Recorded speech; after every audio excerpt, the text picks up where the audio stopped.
जय हिंद दोस्तों, कैसे सब लोग उनकी तरफ समझते होंगे, अपने कार में व्यस्त होंगे। स्वागत है सभी का सेट फरवरी 2026 के एग्जाम में। आज हम करने वाले हैं सस्टेन सामाजिक विज्ञान के मोस्ट इंपॉर्टेंट क्वेश्चन, जिसमें इतिहास, भूगोल, राजनीतिक विज्ञान, पेडागोजी से क्वेश्चन लिए गए हैं। हिस्ट्री एनसीईआरटी पैटर्न पर कराए जा रहे हैं। चैनल पर जो भी नए हैं चैनल को सब्सक्राइब कर लीजिए। चलिए क्लास को स्टार्ट करते हैं।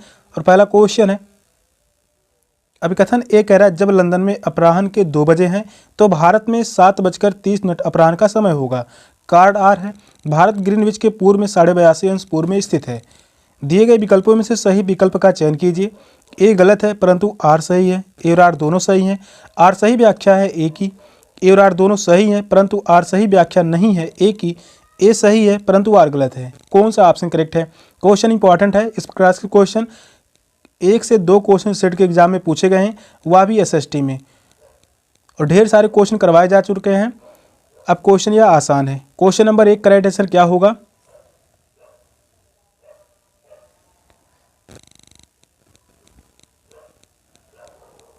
यह क्वेश्चन जुलाई 2019 में पूछा गया था।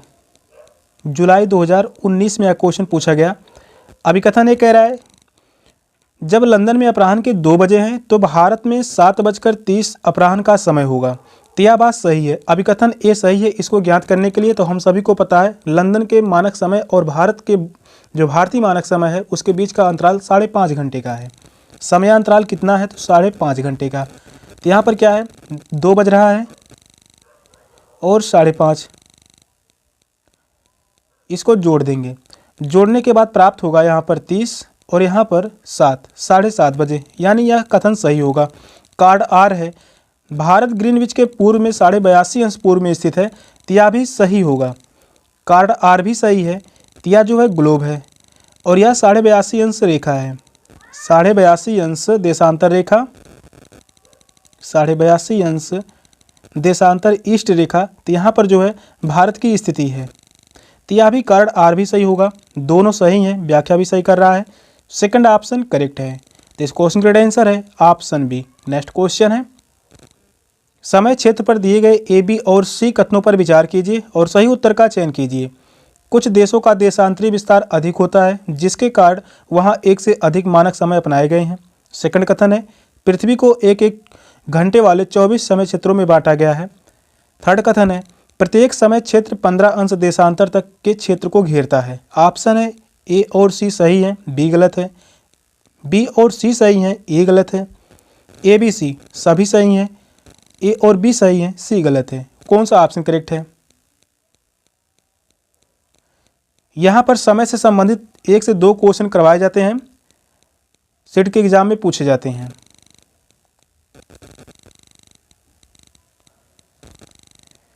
यहाँ से संबंधित क्वेश्चन जो है 1 से 2 क्वेश्चन हर बार सेट के एग्जाम में पूछे गए हैं और काफ़ी ज़्यादा क्वेश्चन करवाए भी जा चुके हैं। अब यह सभी क्वेश्चन आसान हैं। क्वेश्चन नंबर 2 कह रहा है, समय क्षेत्र पर दिए गए ए, बी और सी कथनों पर विचार कीजिए और सही उत्तर का चयन कीजिए।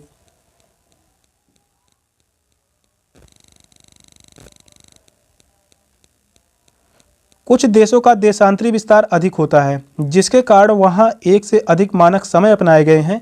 तो यह बात गलत होगा।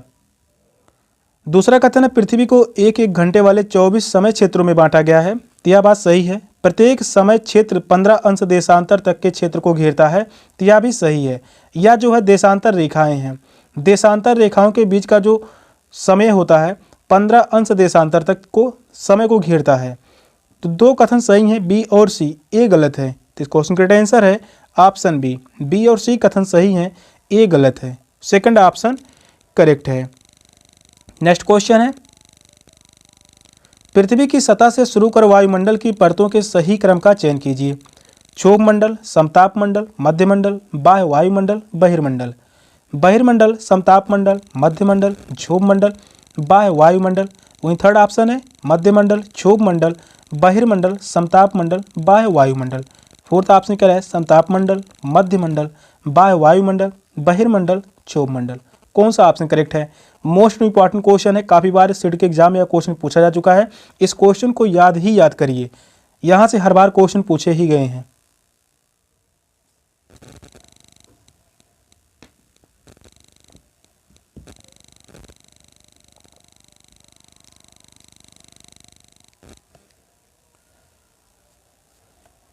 क्वेश्चन नंबर 3 का राइट आंसर क्या होगा? पृथ्वी की सतह से शुरू कर वायुमंडल की परतों के सही क्रम का चयन करें। तो सबसे नीचे का परत है क्षोभ मंडल, इसके बाद है समताप मंडल, मध्य मंडल, बाह्य वायुमंडल, बहिर्मंडल। पहला ही ऑप्शन करेक्ट होगा। इस क्वेश्चन का राइट आंसर है option A, first option right है। इस क्वेश्चन को मैप के माध्यम से समझेंगे, फिर क्वेश्चन को याद करने की जरूरत नहीं पड़ेगी। यहाँ पर देखिए मैप दिया गया है। सबसे नीचे का मंडल जो है क्षोभ मंडल है, इसके बाद है समताप मंडल। समताप मंडल की विशेषता है यहाँ पर वायुयान उड़ाने के लिए सबसे सुरक्षित मंडल माना जाता है। क्वेश्चन पूछा गया है वायुयान उड़ाने के लिए सबसे आदर्श मंडल कौन सा है? तो वह है समताप मंडल। साथ में ओजोन रेखा, ओजोन रेखा किस मंडल में पाया जाता है? समताप मंडल में। इसके बाद है मध्य मंडल। मध्य मंडल में एक घटना होती है जो कि उल्का पिंड प्रवेश करते ही जलने लगते हैं। क्वेश्चन यहाँ भी पूछा गया है आसमान से उल्का पिंड प्रवेश करते ही किस मंडल में जलने लगते हैं? तो वह है मध्य मंडल। इसके बाद है ताप मंडल, वायुमंडल। नेक्स्ट क्वेश्चन है ऋतुएं निम्नलिखित कार्डों में से किस कार्ड से होती हैं? मकर रेखा पर सूर्य की सीधे किरणें 23.5 अंश दक्षिण पर पड़ती हैं। पृथ्वी का परिक्रमण और एक ही दिशा में उसके अक्ष का झुका होना। पृथ्वी के अपने अक्ष पर इर्द गिर्द घूर्णन के कारण आभा मंडल बनता है। पृथ्वी का अक्ष अपने कक्षीय सतह से 66.5 अंश का कोण बनाता है। कौन सा ऑप्शन करेक्ट है? जो भी क्वेश्चन करवाए जा रहे हैं हर एक क्वेश्चन बहुत ही चुने हुए क्वेश्चन लिए गए हैं। यहाँ से सेट के एग्जाम में पूछे जाने की पूरी संभावना है। 55 क्वेश्चन से कम करके नहीं आएंगे एसएसटी में, वे पूरी गारंटी है।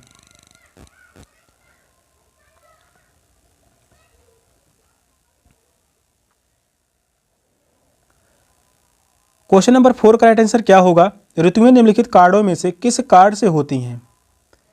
मकर रेखा पर सूर्य की सीधे किरणें 23.5 अंश दक्षिण पर पड़ती हैं। फर्स्ट ऑप्शन करेक्ट है। मकर रेखा, कर्क रेखा और विषुवत रेखा क्या होते हैं, इसको भी समझ लेते हैं। 0 अंश अक्षांश रेखा, इसे हम कहते हैं विषुवत रेखा यानी भूमध्य रेखा। भूमध्य रेखा 0 अंश अक्षांश के 23.5 अंश अक्षांश उत्तरी रेखा, इसे हम कहते हैं कर्क रेखा। और वहीं 0 अंश अक्षांश के 23.5 अंश अक्षांश दक्षिणी रेखा, इसे हम कहते हैं मकर रेखा। क्वेश्चन क्या कह रहा था? ऋतुएं निम्नलिखित कार्डों में से किस कार्ड से होती हैं? तो मकर रेखा पर सूर्य की किरणें 23.5 अंश दक्षिण पर पड़ती हैं। तो मकर रेखा पर सूर्य की किरणें पड़ती हैं 23.5 अंश दक्षिण। फर्स्ट ऑप्शन करेक्ट है। नेक्स्ट क्वेश्चन है प्रतिशत के अनुसार पृथ्वी के वायुमंडल में कौन सा प्रमुख संगठक है? Carbon dioxide, nitrogen, helium, oxygen. कौन सा ऑप्शन करेक्ट है?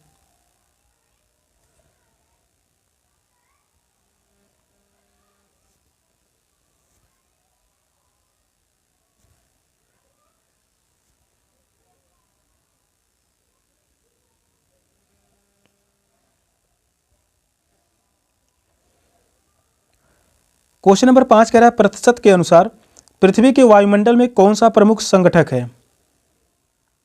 तो वह है नाइट्रोजन। सेकंड ऑप्शन करेक्ट है नाइट्रोजन, क्योंकि पृथ्वी के वायुमंडल में जो प्रमुख संगठक है वह है नाइट्रोजन। कितने परसेंट पाया जाता है? नाइट्रोजन को N2 से प्रदर्शित करते हैं। यह वायुमंडल में 78% पाया जाता है, लगभग 78%।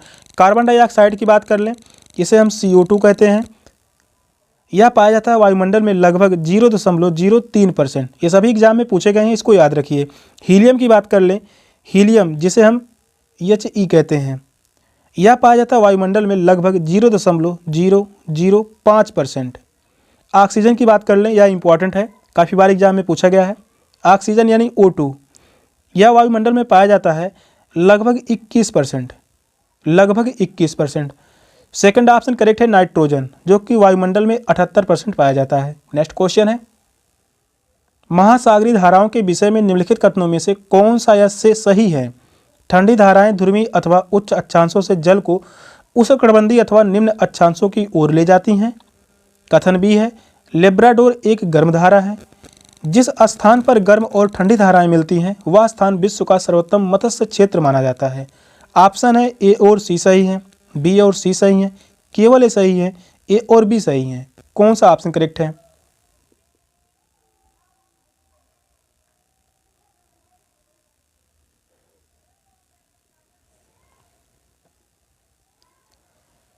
हर एक टॉपिक से क्वेश्चन करवाए जा रहे हैं, एक भी क्वेश्चन नहीं छूटने वाला है। क्वेश्चन को बस करते रहिए, चैनल पर बने रहिए। क्वेश्चन नंबर 6 का राइट आंसर क्या होगा? महासागरीय धाराओं के विषय में निम्नलिखित कथनों में से वह कौन सा कथन है जो सही है?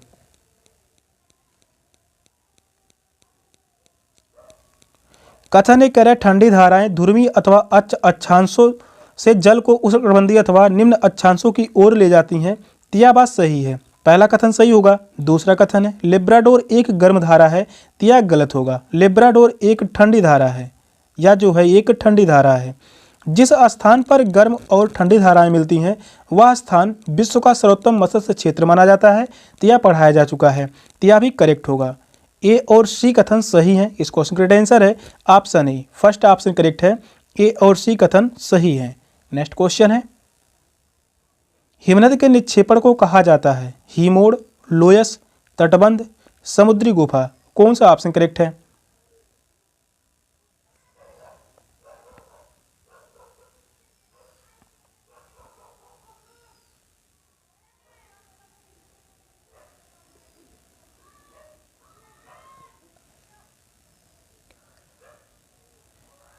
क्वेश्चन नंबर 7 कह रहा है हिमनद के निक्षेपण को कहा जाता है। इसे कहा जाता है हिमोड़, फर्स्ट ऑप्शन करेक्ट है।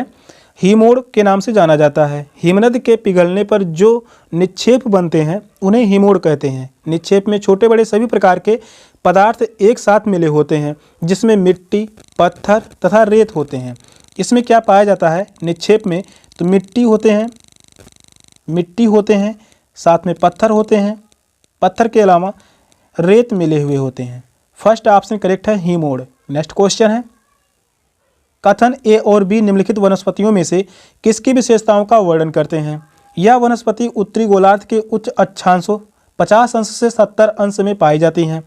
इसे टैगा के नाम से भी जाना जाता है। तो ये दोनों विशेषताएं किस वनस्पति की है? शीतोष्ण पर्णपाती वन, शंकुधारी वन, भूमध्य सागरीय वन या शीतोष्ण घास स्थल। कौन सा ऑप्शन करेक्ट है?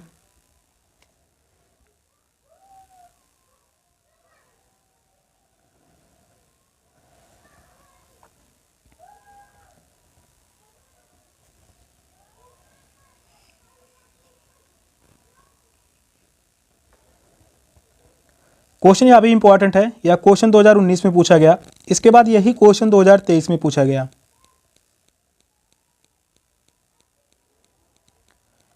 कथन ए और बी निम्नलिखित वनस्पतियों में से किसकी विशेषताओं का वर्णन करते हैं?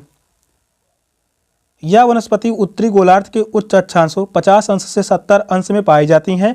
इसे टैगा के नाम से भी जाना जाता है। ये दोनों विशेषताएं शंकुधारी वन के हैं। सेकंड ऑप्शन करेक्ट है शंकुधारी वन। शंकुधारी वन उत्तरी गोलार्ध के उच्च अक्षांशों 50 अंश से 70 अंश में पाए जाते हैं। इस वनस्पति क्षेत्र को टैगा के नाम से भी जाना जाता है। सेकंड ऑप्शन करेक्ट है शंकुधारी वन। नेक्स्ट क्वेश्चन है निम्नलिखित में से कौन सी गंगा ब्रह्मपुत्र बेसिन की विशेषता नहीं है? यहाँ पर नेगेटिव पूछा हुआ है, या नहीं शब्द एग्जाम में ध्यान दीजिएगा क्योंकि यहाँ से गलतियाँ होती रहती हैं। मैदानी क्षेत्र में जनसंख्या घनत्व तो अति अधिक है। डेल्टा क्षेत्र में मैंग्रोव वनों से आच्छादित है। भूमि कृषि के लिए इस क्षेत्र में कर्तन और दहन कृषि की जाती है। मैदानी क्षेत्र में ओक्सबो लेक यानी चाप झील चिन्हित है। कौन सा ऑप्शन करेक्ट है?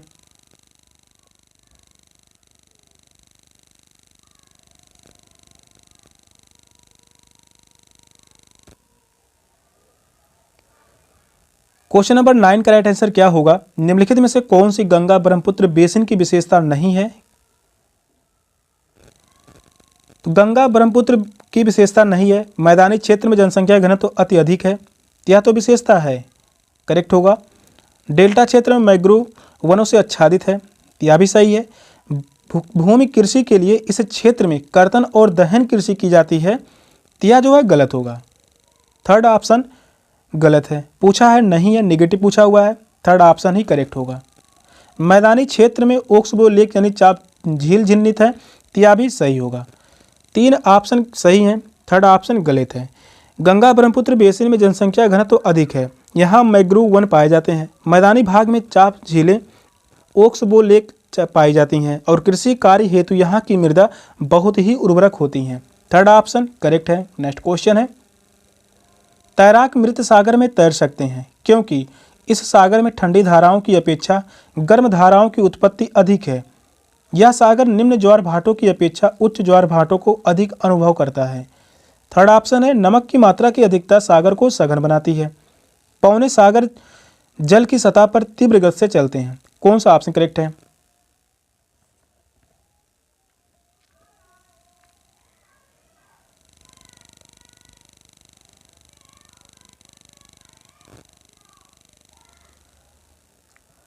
क्वेश्चन नंबर 10 कह रहा है तैराक मृत सागर में तैर सकते हैं क्योंकि